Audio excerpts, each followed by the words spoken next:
science and the little observed and recognized science of metaphysics, I can decipher what they have gathered together by their observations, and then based on my expertise of studying the unseen realm and all the laws that govern the unseen realm, I can speak to you about how I have, through what I know, interpreted the data. Well, first and foremost, the science of genetics is another form of fragmentation of the study of the whole biospiritual body that we call the human being. More and more, as we advance in the study of man, humanity, we begin to fraction and fragment the physical temple into ever more microscopic venues. And we have come now to the phase of knowledge where man is now seen as an atomic structure created or formed into a molecular structure, which in turn is formed into a cellular structure, and from that cellular structure comes out into the different forms of intelligence that we see walking the planet from the DNA. All of the different quote-unquote discoveries that we're getting today is based upon the perception that present man has of himself, or the present church or religious venue of science. Science is a form of religion. Just like politics is a form of religion. Religion is a form of religious thinking. It is the marginalization of thought or certain abstracts into a formula. And then that formula is meshed over, and you take a piece, I'll take a piece, and everybody has a little piece, and they'll see what they can extract or mold out of that little piece. Genetics is simply one of the branches of the mold that we're studying. And it's interesting that the more we find out genetically about ourselves, the more we get to that little black box, which no one seems to want to speak about except us, and that is melanin. We speak about DNA because DNA is almost neutral in its context. Everything that has a biological basis has DNA. So does rocks, dirt, everything has some form of DNA structure because it is part and parcel of a living, breathing, sentient, conscious planet. So there is no part of what we live on or what we participate in that is not conscious. Not only of itself, but as itself.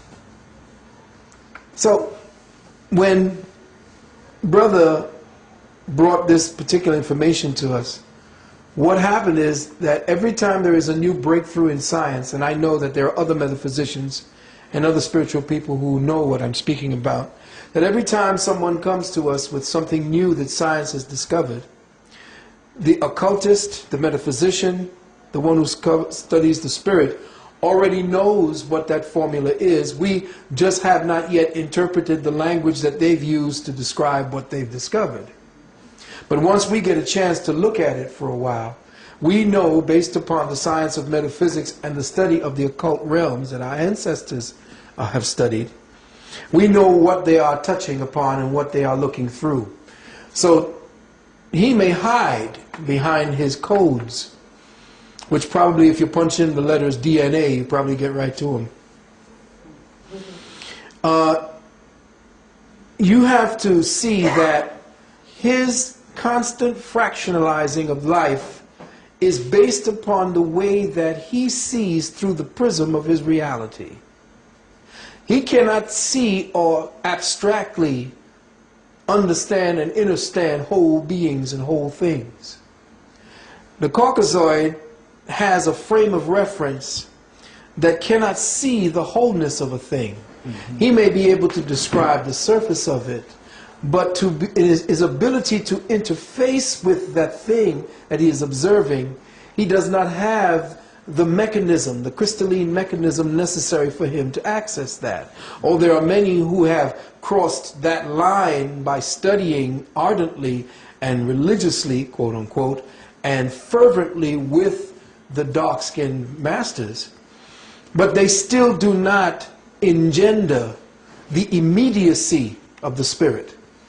They have to describe it in abstract forms through their formulas and what they believe they see as we consciously move through ever-evolving stages in the spirit. So every time the spirit becomes more and more evident within each of us, he discovers a little something different or more about himself.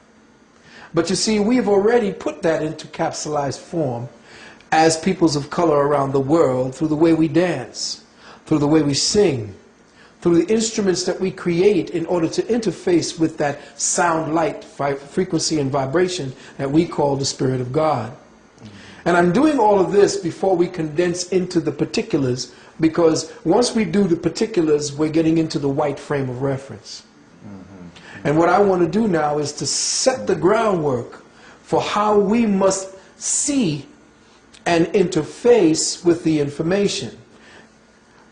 We as metaphysicians and occultists know that every time science discovers something, we know that it's them catching up to the metaphysician, catching up to the spiritualist, catching up to the occultist.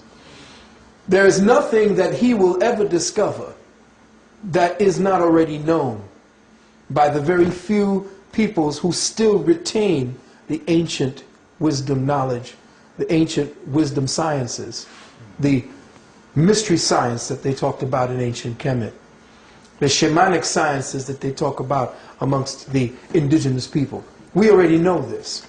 But it is necessary because our children are caught up in this paradigm where everything needs to be fractionalized, torn apart, eviscerated, thrown up into pieces, ripped apart, so that you can see how the little pieces work. That's fine. We'll do that. But we must never lose sight of the fact that with every discovery in his own fragmented way of thinking, we must take that discovery and put it back into the piece so that we see how the whole operates. In that way, we won't end up making machines that tear down whole forests, that rip up the skies and the water. Because he is so estranged from the living beingness of this planet, he can, without any conscience, without any responsibility, do what he's doing to the planet.